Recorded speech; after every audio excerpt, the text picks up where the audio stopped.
Saudara-saudara yang diberkati Tuhan, memperingati hari kematian Yesus Kristus atau yang kita kenal dengan Jumat Agung. Saat ini kita akan sama-sama diisi oleh firman Tuhan. Namun sebelum kita membaca dan merenungkan sabda Tuhan, mari kita berdoa. Kita berdoa. Allah yang kekal, yang menderita, disalibkan mati demi menebus dosa manusia. Kami bersyukur saat ini dapat kembali bersekutu, menikmati karya Allah dalam hidup kami melalui doa, ungkapan syukur, dan ibadah kami. Saat ini kami akan membaca firman Tuhan. Biarlah Roh Kudus-Mu menaungi hati dan pikiran kami, dan kami semua boleh disempurnakan untuk menjadi pribadi yang mengisi keselamatan yang Tuhan karyakan dalam hidup kami melalui sikap hidup yang berkenan di hadapan-Mu. Berfirmanlah ya Tuhan, demi nama Yesus Kristus kami berdoa. Amin.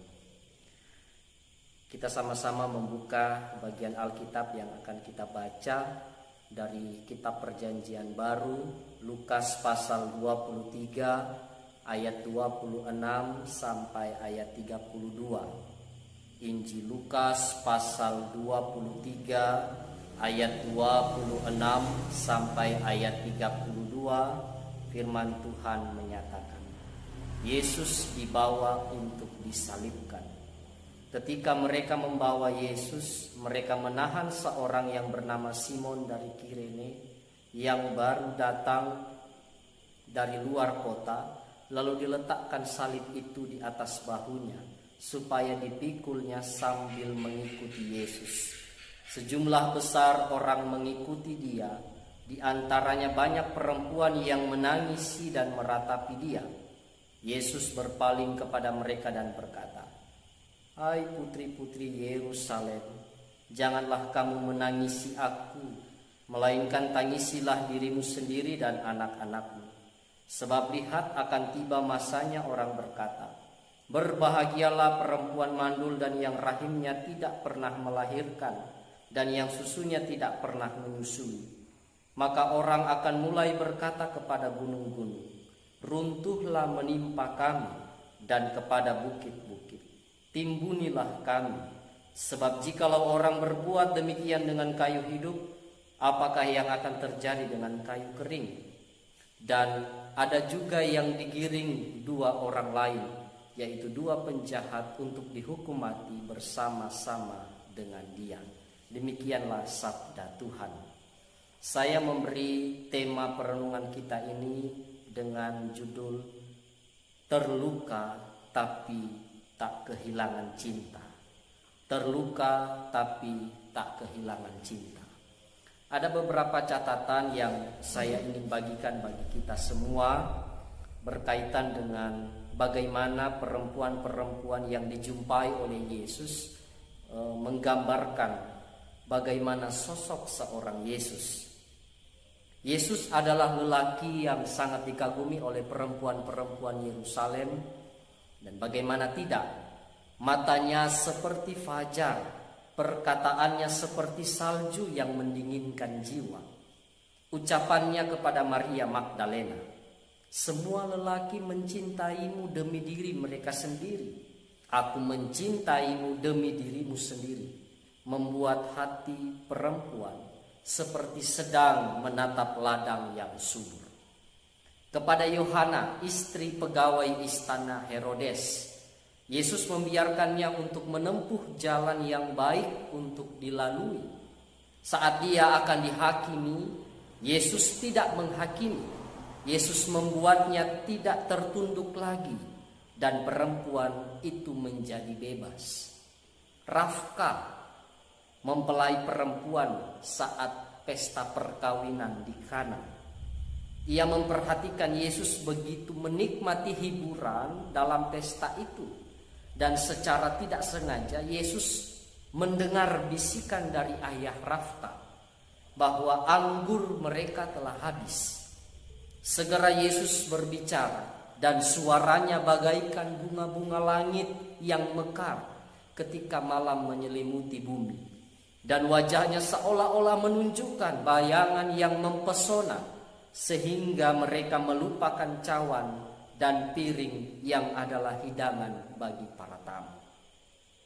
Gambaran Yesus di atas itu adalah sebuah potongan kisah perjumpaan Yesus dengan perempuan-perempuan Yerusalem, dan juga beberapa kisah perjumpaan dengan perempuan Yerusalem yang banyak dituliskan dalam Injil.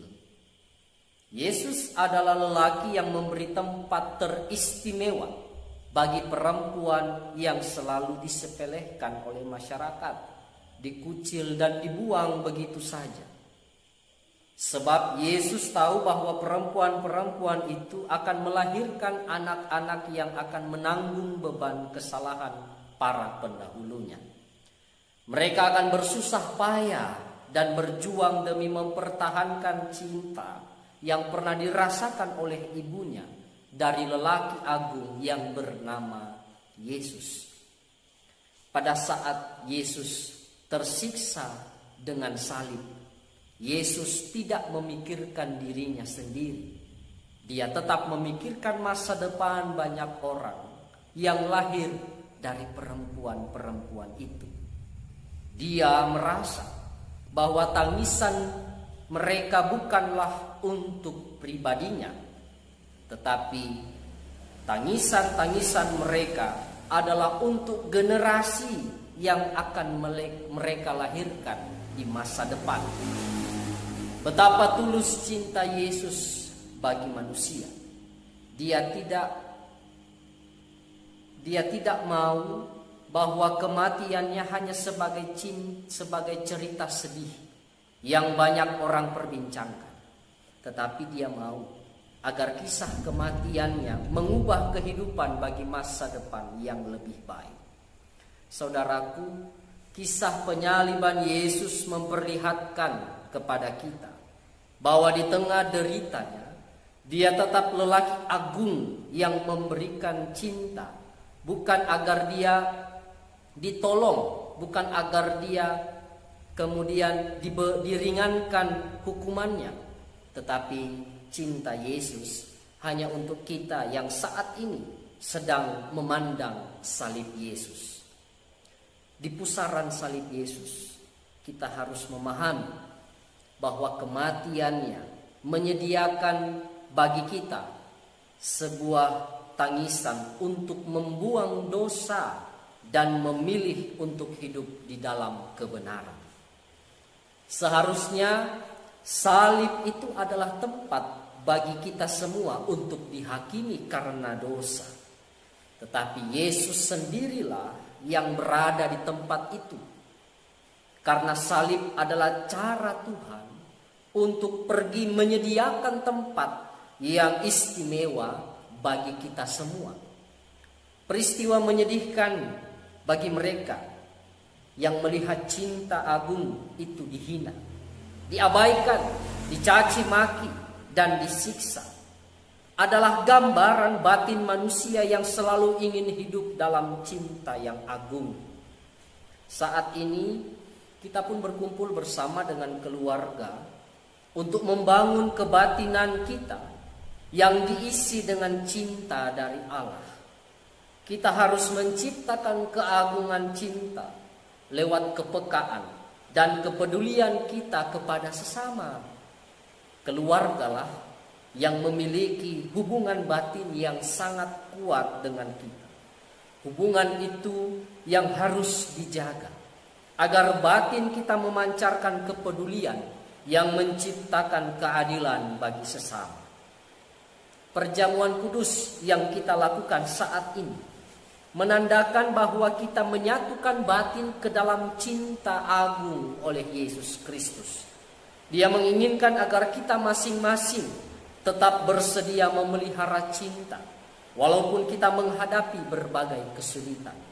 Seperti Yesus yang tidak kehilangan cintanya meskipun ia sedang berlumuran darah, seluruh tubuhnya kesakitan dan hatinya pun terluka. Namun dia tetap memiliki cinta yang utuh yang dapat dibagikan bagi semua yang juga mencintainya. Maka dari itu firman Tuhan hari ini mengajarkan kita agar kita menjadi pribadi yang tetap mencintainya apapun persoalan hidup kita. Karena mereka yang menjadi kesayangan Allah lah yang mampu menyayangi sesamanya. Menjadi kesayangan Allah artinya mereka hidup dalam kejujuran, tidak hidup dalam kebohongan. Mereka hidup untuk berjuang demi tujuan yang suci, bukan tujuan yang jahat.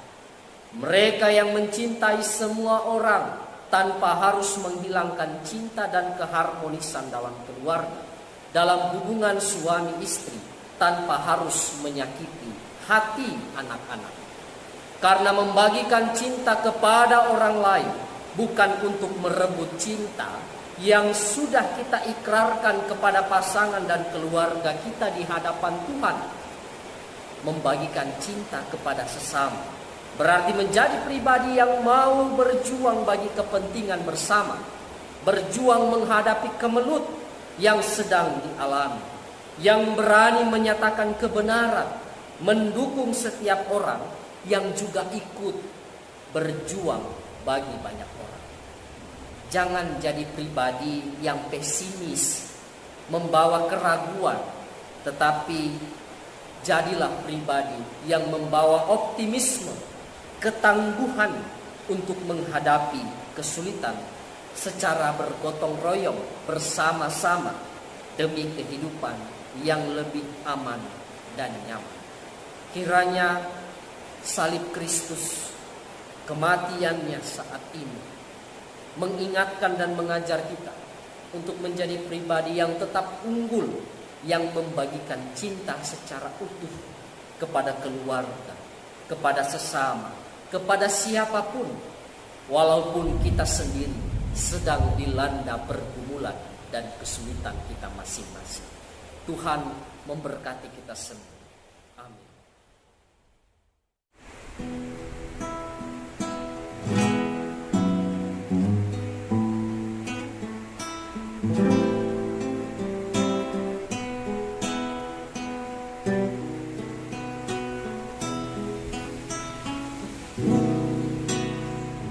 di bukit yang jauh tanpa kayu salib, lambang kutuk nestapa celah.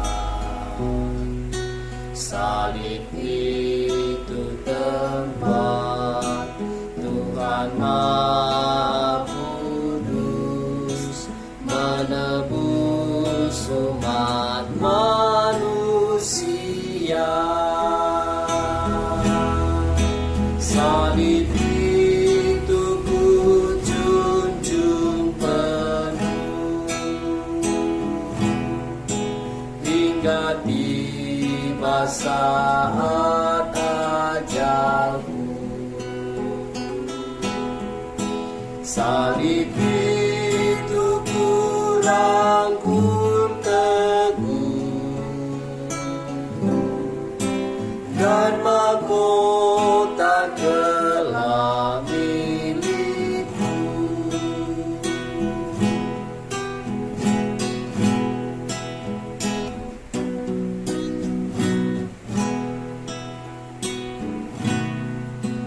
Meski salib itu dicela, dicerca, bagiku tiada taranya. Anak domba kudus masuk dunia gelap, disalib karena dosa dunia. Salib itu ku junjung penuh hingga tiba saat ajalku. Salib itu ku rangkum teguh dan mahkota